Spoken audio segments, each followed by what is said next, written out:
Hi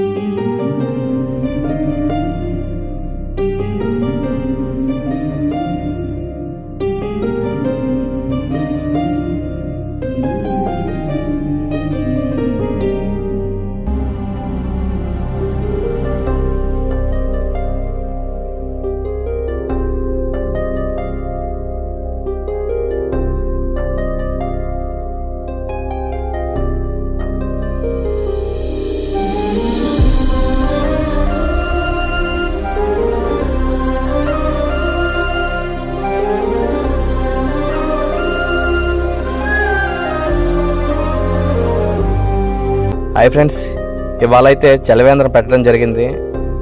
ఈవిడైతే బాగా pure family. ఈవిడికి కూడా చిన్న ఉపాధి కల్పించాలని మా వంతు 2 నెలల పాటు వాటర్ పెట్టమని ఈవిడికి కొంత మనీ అయితే ఇస్తామని చెప్పడం జరిగింది. Friends, please support me.